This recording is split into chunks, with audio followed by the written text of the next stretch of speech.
May isang gitaristang kilala sa kanyang sobrang bilis at teknikal na pagtugtog.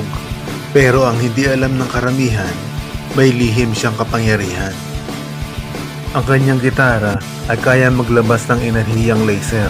Isang araw, biglang sinalakay ang mundo ng mga robot na insect. Nagliparan at nawasak ang lahat. Lumabas ang gitarista upang hanapin ang pinagmulan ng kaguluhan. Isang dambuhalang insect robot ang utak ng pananakop. Walang takot na hinarap niya ang dambuhala. Umilaw ang kanyang gitara at sa uling nakawalan niya ang isang malakas na lisa na tuluyang sumira sa halinaw. Pagkatapos ng laban, bumalik siya sa entablado. Muling tumugtog ang gitara, mas malakas, mas astig.